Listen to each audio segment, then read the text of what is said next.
just as you guys, kind of work through this losing streak, are there moments, previously in your career that you think back to kind of help you, think about what to do or get through this? Yeah, probably a few different ones. But I think the real, no matter what it is, the challenge is to keep doing the things are important. It's not a time to get more complicated or hit the panic button or go wildly off course. You got to be smart about the things you want to do differently. You can't just keep doing the same thing necessarily, but you got to be smart about what you're going to emphasize. Everybody knows we have limited practice time. We're playing a lot of games, so when you prioritize, you got to be smart about being the right or picking the right things to focus on. I think we've done a good job of that. We got to make some shots. We got to make layups. We got to stop fouling. It doesn't necessarily have to be that much more complicated than that. And just how does it feel being in this arena? Been a while since your last camp day, and now you're back for 2. So how is it kind of being in this environment with the expected crowd tonight? It's great. I think it's a big couple days for our organization. It's a chance for a lot of new people to see us play, or people maybe that haven't seen us in a while. It's a big credit to. There's an obvious reason why we're playing here. Chicago and Indiana are big draws because they're rookies, and we want to play our part in making it a big event. And I'm hoping we can ride the wave of the crowd a little bit the next couple nights. It's great personally just to come back and see all the the people that work in the arena and stuff that we don't get to see as much anymore. So it's good. Feel a little bit nostalgic and a little bit new. Eric, besides everything that you can do tactically to curb this start, just emotionally in the locker room, how are you keeping their heads knowing that it's not the end of the season, you're not even at the halfway point, but there is some urgency to get the first one? There is. I've been pretty impressed with our group. I know nobody really wants to hear that when you're 0-9, but I feel like as we've gotten back to the start of the next game, everybody's heads have been where they need to be. I think it's been obvious in the way we've played that people have been ready to compete. I said it after the last game and Kareem was there, but you can't carry the weight of the whole season into the game. Each shot can't be a momentous occasion. You got to be able to play the game that's in front of you. I think we've done a good job emotionally getting ourselves back where we need to be. The thing that has to go up is just kind of our heightened feeling in those key moments in the game, where we don't have bad possession spiral or we don't lose focus on our blockouts. That's how you get over the hump and win, is by actually growing in those games. Eric, you mentioned big stage here at Capital One Arena. There are a couple ways you can kind of go about it, of like feeding off that energy and feeding off that being a big stage, but where's the balance coming in of seeing if you can feed off of that, but also like it's just another game, win or loss at the end of the night? Don't know. I'll take feeding off of it to start. I think we could, we're probably at a point in the season where we could use a little boost, a little jolt. Maybe something different is not a bad thing right now. But obviously you can't get too trapped in the swings, high or low, through the course of a game. They're just a team kind of like us. Chicago fell behind a big hole against New York and they battled back, and then the game swings again. We've been in a lot of games like that. That's how the games in our league are going to be. So ride it when it's going well, not let it affect you too much when Chicago or Indy the next couple nights make a run, and just try to kind of max it out when it's behind us and we're playing well. And you mentioned Angel. Also want to talk about Aaliyah and kind of this rookie class as a whole, and then what they're bringing to the league.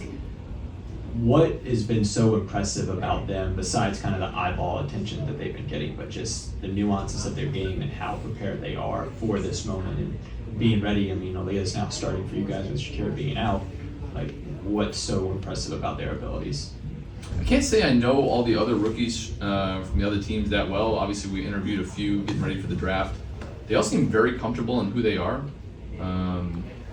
They seem to be pretty steady personalities. I think everybody from Caitlin to Angel to Cam Brink to Aaliyah to just kind of up and down the line. They just all seem very comfortable of who they are as people, who they are as players. They all seem hungry to get better. It's impressive. I don't know if I'd handle it that well at that age. Honestly, in a lot of the discussion and debate going around, they seem like the most steady ones in the room. So it's a huge credit to all of them and where they've come from and what they're bringing to the league. Coach, just wanted to piggyback off that and get your thoughts about how Aaliyah's been able to transition into this bigger role and how well you think that she's responded to, these added minutes playing in the front court for you guys. And she's a pretty steady person. She got a really good head on her shoulders, and she plays hard all the time. I think that can cover up for a lot, especially when you're still learning the league and trying to develop skill-wise. Is just to be pretty relentless. I mean, she pursues the ball, she defends hard, she talks. I'm sure she has probably never lost games like this in her life. I think that's probably true for a few of the rookies right now, and it would be easy for her to kind of take a step back or be rocked by that a little bit, and she hasn't. She brings, not just when the game starts, but she brings good effort and focus and energy every day, from walkthroughs to shoot-arounds to film to games. In this rookie class that you guys have specifically for the first quarter of the season, how well, what's your overall assessment of how well that they've been able to play? Very well, and from a lot of different people and a lot of different teams. It's hard. It's really hard to win in this league. I don't think it's a shock that some of the veteran teams are the ones winning close games and putting their mark on the league, but I think it's a more interesting story for these rookies to have to go through some of these struggles basketball-wise. That's how it should be, in my opinion. They've come in, they've played well, they're meeting the challenge head on, but they got to go through the gauntlet of a really tough league. So they're only going to learn from it and get better.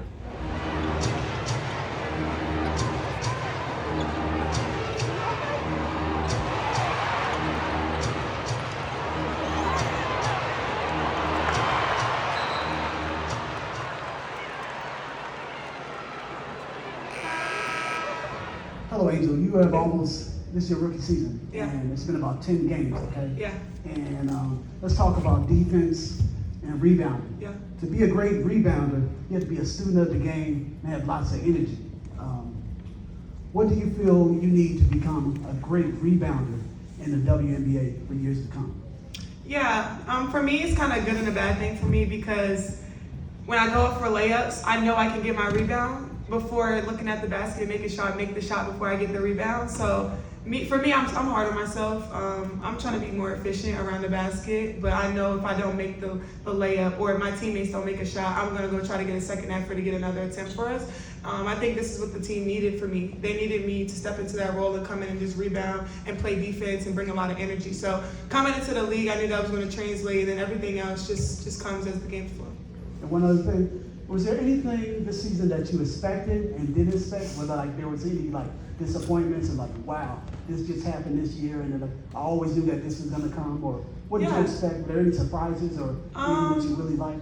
Not really. I mean, I'm just happy to be here. I mean, the competition level is what I've always wanted, and being able to come from college into another league where this is the highest level, and I've always wanted to be and play with the best. And I'm playing with the best. My teammates, some of the best players in the world. So just being able to have this opportunity is honestly a blessing. So I'm just super grateful to be here.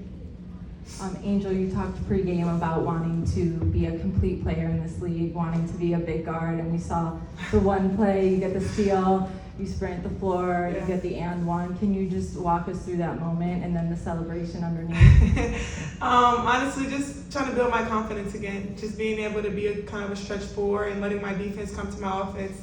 I haven't been efficient yet, and I'm still super hard on myself about that. And I try to let my defense bring the team together and just kind of get us amped up. So that steal was huge, obviously, in Aaliyah, because me and Aaliyah are great rookies. So being able to get that steal and then finish it on the other end, I think that brought a lot of energy. And of course, being back home, I think the crowd got hyped up too. So just being in the moment and just having so much excitement, because I'm just excited again. I love energy.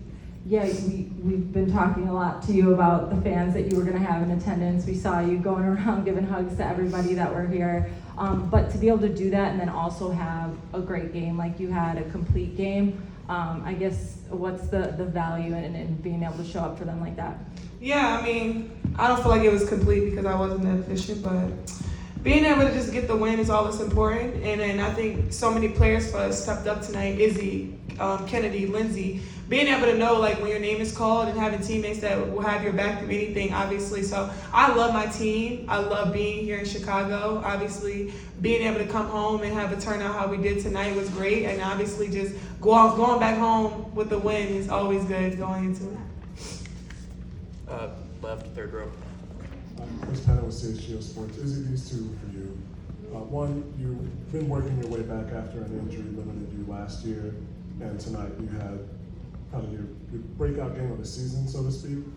And then two, the crowd for an away game seemed pretty pro-Chicago. Could you describe just what the game was like once you got in, and then if you registered that energy from the crowd as it was going on? Yeah, for sure. The crowd, it definitely felt like another home game because obviously they came and showed out. But I knew just watching the game before I even got in, I was just assessing and trying to see what we needed when I got in there. And whenever I got in, I didn't hesitate to do it. I think there was a sense of energy that I wanted to bring to the people that were out there, and I could tell they fed off of that. And it always starts with defense. So I wanted to make sure I was efficient on that end and obviously being aggressive on the other side. And obviously coming back from this injury, it's probably been one of the hardest rehabs I've ever had.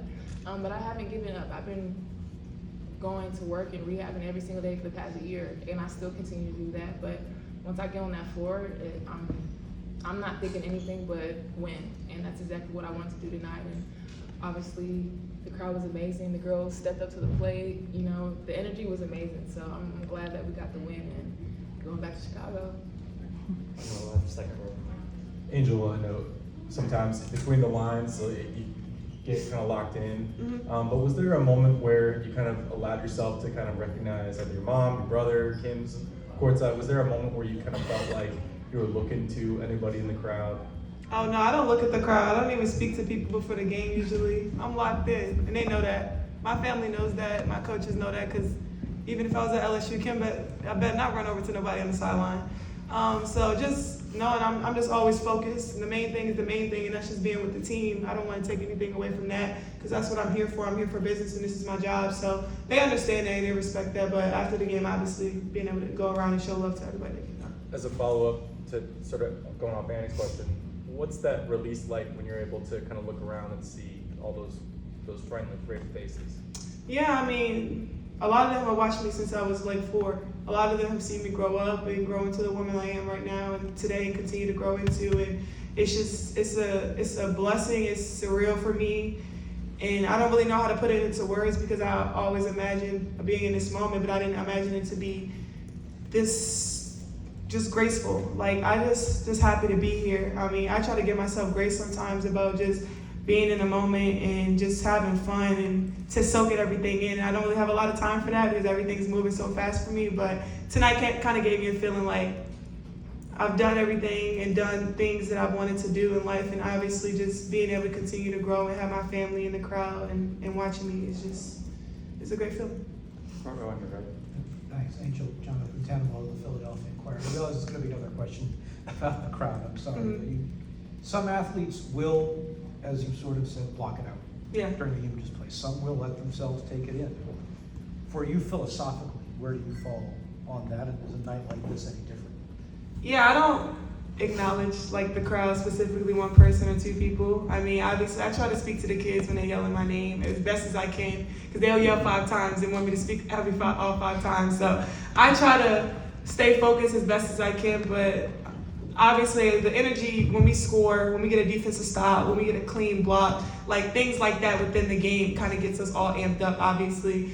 Being able to get those assists, like I can drop that assist to Kennedy, like that got me fueled up and going into that and forcing them to call a timeout, like stuff like that gets me going. So not specifically like pointing out in the crowd, but the energy obviously in the arena obviously I feel like it gets all of us going, especially on the road. You don't really get turnouts like this, seeing Chicago sky on all these people's shirts, so it's cool. Front row on the left. Hey ladies, Rob Knox, the next. This is for both of you. Can you just describe the last basically 24 hours? Obviously, a lot of attention last night to what happened, and then you all were able to come out and again, as you said earlier, keep the main thing, get the win. So first part is that, just describe that, and the second part is how challenging is it moving forward as far as just security in general, for not just you all personally, but just the league? I'll answer that. We handled things very well. Our security was there to take care of our young ladies the way that they've been taking care of us. We didn't focus in on that. We focused in on what we have to do, what we came here to do, and that was the deal about that. We're looking forward to everything being better as we continue to move forward in this game, but we never focused in on that. We dialed in on ourselves. Congrats, ladies, on your victory tonight. This is a question for any one of y'all. Can y'all take us through that third quarter stretch where y'all really kind of took over the game and really swung things in your momentum to really carry that momentum into the fourth quarter?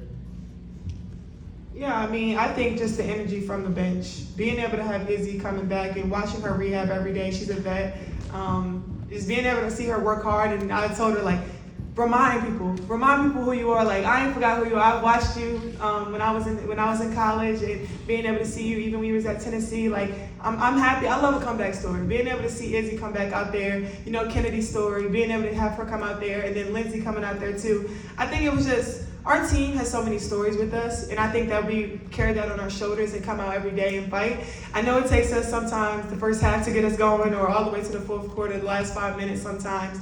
But I think this team is just, we come together at the right time, even though sometimes it's not the right time. The coach has to get on us, but I'm super proud of our girls. I think everybody coming together and knowing when their name is called, everybody just comes and steps up to the plate. We have time for a couple more in person for players on your right. Hey ladies, congrats on the win. Welcome to Washington, D.C. At this point in the season where we are, with so many new fans to the WNBA, how would you all describe the identity of the Chicago Sky with all of the talk right now that's happening, you know, with how the W is, again, for new fans entering women's basketball? How would you like to be known as Sky Town, you players, coach? How would you like people to know the Chicago Sky at this point in the season right now? Well, I'll answer for our girls. And it's affectionately when I say girls, because they're like my babies, so it's affectionate when I say that. No disrespect at all, because they are women, grown women, but to me they're my babies. The question you asked is pretty deep about who we are. We're incredible young women, great people. Before we talk about basketball, they're great people. They're loving, they're kind, they're caring, they want to give their time. They understand the magnitude of this job. They understand that they have to be about people, be about community, be about loving and caring about those, because little eyes are upon them. So they're sharing their experience. That's why they talk about their stories. Their stories are huge. So they wanted to share that to make sure that everybody knows that you can do it too. That's what these young ladies are about, is you can do it too. We are that kind of team. A culture that we build, a culture we stand on. Final question from any of the players. Angel, just curious what Kim, if she had anything to say about your game. I wonder. She just said she's super proud of me. You don't see her at many WNBA games, so you know, I'm a little special to her. And being able to see Dee tonight too.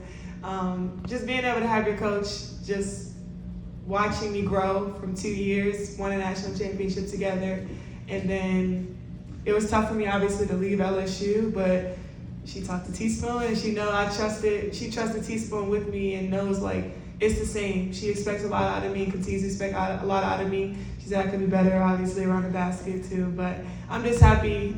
She loves me, supports me, and I want people to realize, like, off the court, Kim Mulkey loves you off the court too, and she'll support you no matter what. And she's like a mother to me. She calls me still, she checks in on me, making sure I'm good, checks on my family, calls my grandma. Like, it's a relationship that a lot of people obviously fail to realize and don't see. So I love Coach Mulkey, and I love Kim Mulkey, and go Tigers. Not too much. Go Tigers! You had another double-double this game. What makes her so effective on the boards, especially offensively? It's a knack. She knows when the ball goes up, she's already positioning herself to get an offensive rebound, offensive putback. It's huge for us to get those second chance opportunities that she gets for us, but it's the ability to, when the ball goes up, to get herself positioned to have an opportunity to get an offensive putback. And then Isabel Harrison had a big third quarter, so can you just speak to her importance as she returns to 100%? When her name was called, she came in and gave us the energy, sparked us offensively, And she was aggressive defensively and rebounding the ball. So all those things we needed at the time gave us that necessary energy to get us going. And as she continues to rehab and she continues to get stronger, we're only going to be a better basketball team. Front row on your right. Jonathan Tanner from the Philadelphia Inquirer. In this year where so much has grown in the league, obviously the attention with the television ratings, the attendance, everything about it. Tonight was an example because the game got moved downtown to the larger arena. What to you, for as much as you've seen of the sport in this league over time, what feels different to you about this year and bigger than the past? Well, for me, it's basketball. Because when I was playing in Madison Square Garden, it was packed. It was a loaded gym. So when I walk in here and I see that, even when I came here and I was playing in this gym here, this arena against the Mystics, it was packed. So when you come in here and you see it again, it's like, yeah, it's a great feeling because this is what you wanted to do. You want the game to grow. You want more eyes upon you to watch how elite these women are, how talented they are, and how good they are as people. You want people to see that and recognize that and watch it and have fun watching them. We'll go to Andy. What was your message to the team at halftime that got them kind of back on track and coming out with that 25-6 run, I believe it was, in the third quarter? Wish I could share some of those words, but probably not the right thing to share. But the most important thing was we have to have better energy. Effort must be better, offensively and defensively. The execution offensively wasn't there. Our schemes defensively was not there. And it takes a lot of energy and effort to do that. And we had to have that. That was the message. Either you do or you don't. There's no in between. Find it. That was the message. And then we obviously saw Elizabeth didn't come back in the game, and it didn't seem like there was any major play that happened. So I'm just curious, was that, what that injury exactly was, when it was sustained in the game? We're trying to figure it out too. I had a conversation with Will, and it's more like a dang to me, dang it, she's having an incredible season. But we're gonna stay positive with everything. We'll find out a little bit more tomorrow. She couldn't really pinpoint when it happened, but she just felt like she came down wrong. Okay. Hey, Coach. Hey. Karina Marks with Double Take Sports. How was it for you tonight, just in particular, watching Angel in her element, but here with all these fans so close to home, with her family in the crowded center? It's always incredible when you come home and you have your family there watching. It's nothing like playing in front of family, and you want to give your best effort. And it has more meaning than what you can ever imagine when you have family there and you want to perform the way that they know you can perform. And then for them to see you doing it with your teammates that you love so very much. So it means a lot. And if you take a look at her shoes tonight, her shoes are very special. For me, to see that, it says a lot about how much she loves Baltimore and how much she loves those young people there, to send a message to them that she supports them. She's one of them, and she wants them to have the very best and to trust and believe that they can, just like she's doing. Third row on your left. Coach Chris Bennett, CHGO Sports. The injury to Ewell, it seemed like it kind of forced you to adjust your rotations a bit, and you were able to bring Kaiser into the game, and you talked about playing inside out, but the last few games you hadn't been able to get that many three-point shot attempts. Was it just an adjustment in rotations, an adjustment in scheme? Energy. He needs some energy, man. And Kaiser came in with a lot of energy. When her name was called, Kaiser came out and performed. She did all the little things correct, details. She's a player of details.